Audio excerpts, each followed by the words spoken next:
Welcome back to the Final Fantasy Tactics All Oracles Challenge being recorded here in February of 2022. I hope you are doing well wherever and whenever you are. Today we have another combo twofer video for you today. It's two short battles that happen to be back-to-back in the story order, so I decided to just put them together to make one normal-ish length video. You're welcome if that's what you were looking for today. The first battle is at the church outside the town of Zeltennia Castle. This is the final showdown with Zalmo.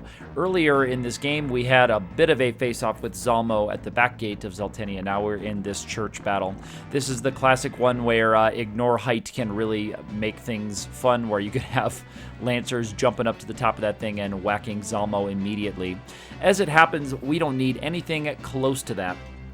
So I put everybody right there on that side, and I gave them the bags for regen just in case Zalmo retreated before I could get him targeted with everything. There's a holy explosion. He's not using that on Zalmo.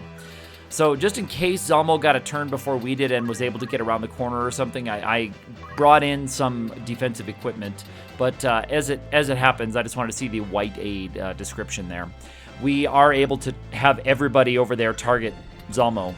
I wanted to see what the other oracles have here. So Yin Yang Magic and Basic Skill, and then this one has Talk Skill. This is one of the interesting talk skills right here. And I don't remember if this might be the battle where there's a priest in the back of the building that can have Math Skill. I didn't even look because when I saw that we had turns and our life drains are all going to go off before Zalmo gets in action, it was a pretty foregone conclusion at that point.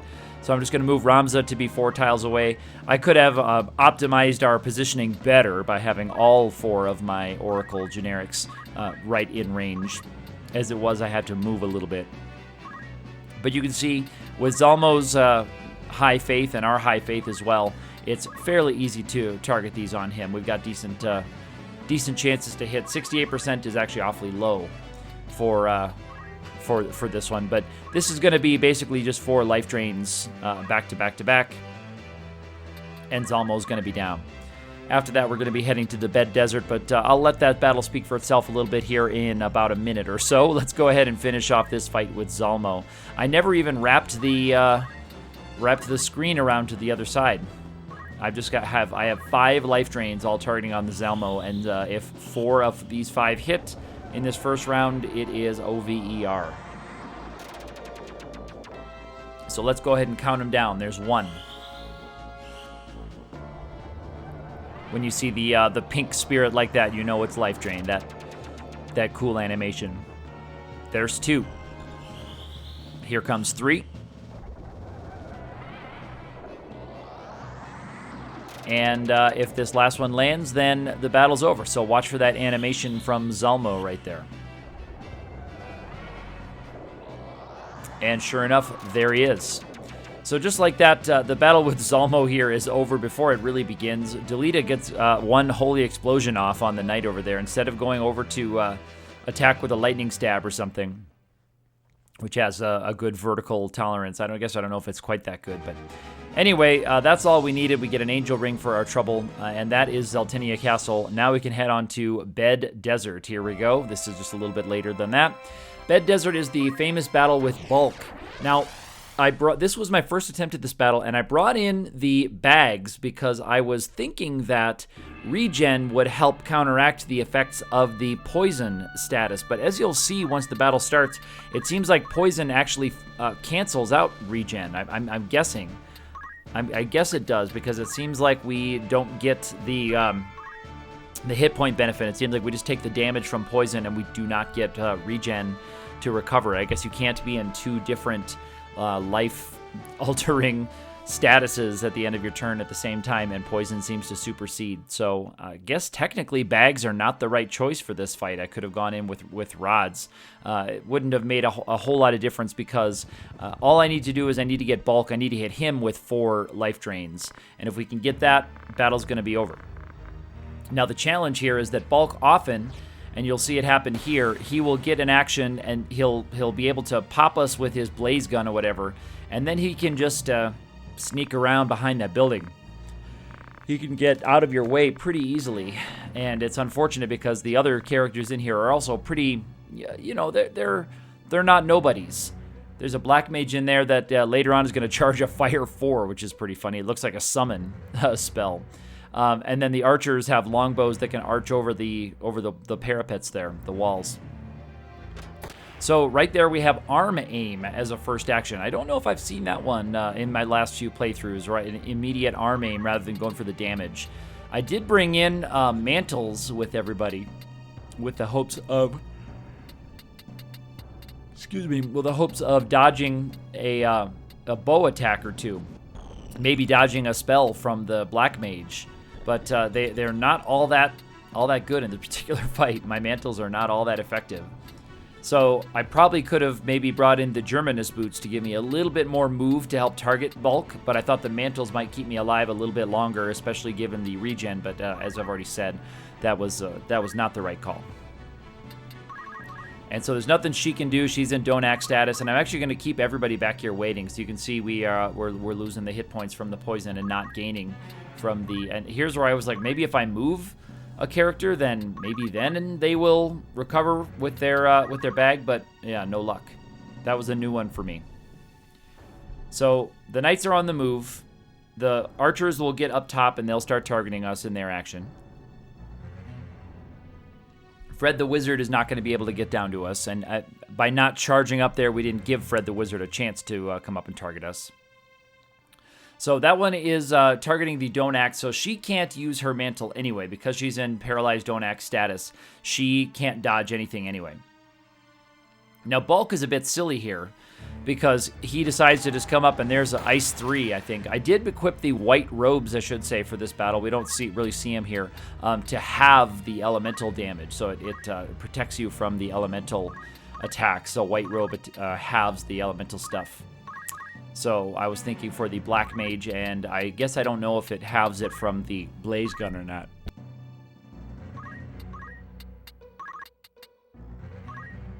We moved up and we are able to target. There is 2, and we're going to come up on 3 life drains, and this is good.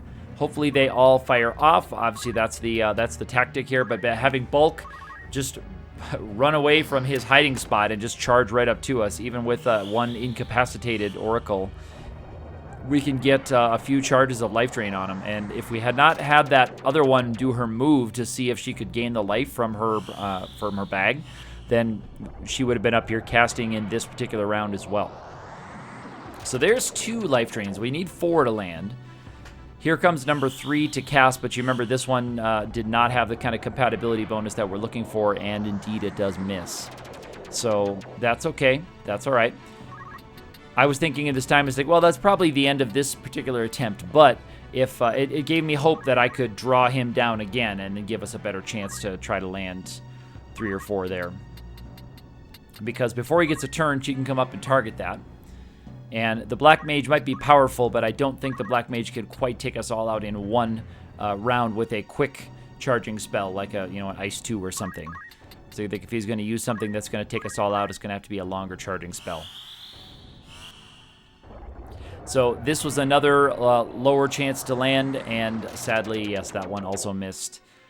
Oh well, that's okay. It did give me hope for future battles, or future rolls of this fight. And I did leave the don't acted character over on that side there. Here's the Black Mage. Look at this fire 4 attack radius, by the way. It's wild. So that is that. I will check in the menu, and that is fire 4 later. But the one who is in don't act status, I've got her over on that side there, and actually it is it's good that she's over there, because she becomes a target for other characters over there. Bulk will want to go over there and maybe look at shooting her. We're taking her out. But it's okay. He's going to get his action here. He's going to pop over to the side. See, there he is, and he has a clear look, but he actually is going to go after this other one. He's not going to go for that weak one. That's why I thought that he would go after the one who is one shot from KO, but she is not. So he's just going for Ramza there. He's going to hit Ramza, who was targeting the Oracle behind her. So now Ramza's going to get an action, and he's looking to see if these guys have concentrate. I was going to say maintenance. Concentrate, because they seem like they're pretty accurate hitting all my guys. But look at this. So we've got actions, and here's life drain again. So if we can get a couple more life drains to fire off, then we are going to be in okay shape. But sadly, we don't have the Germanist boots to get us farther over there, so I can't get as many characters in range. But Ramza's going to have a good chance of landing it. She's still in don't act status. There's nothing I can do here, and she's actually going to fall as soon as she finishes her turn anyway, so that was kind of a waste of time right here. And there you can see her regen status is returned right there.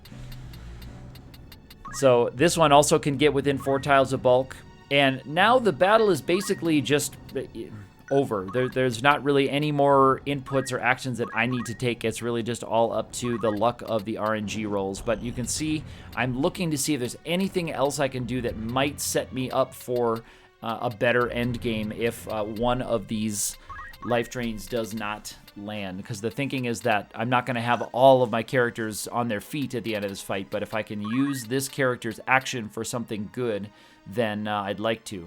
She does not have the stick, and if that wizard's HP was low enough, she might be able to take that wizard out with the charge attack, or with the Goku Rod, she could actually give him the innocent status at the speed of an attack, so that would make the fire damage 0. But sadly, she has the bag in her hand, and so even though she can move up into attack range, she's not going to be able to do lethal damage to that wizard. So she decides to just move up there and just chill out. I'm hoping for these 2 life drains to land. Here is 1. And if this last one hits, then that is battle over and video over. Let's see if Bulk gives us that wounded animation. And he does. There it is. So that is 2 back-to-back single target battles with Zalmo and with Bulk, both on the first attempt. Pretty cool stuff for both of these. If you've been liking these videos, hit that thumbs up button, subscribe, drop me a comment, or hit me up on Twitter where I'm also active _ATE. We're heading to Bethel Garrison, and we will see you there.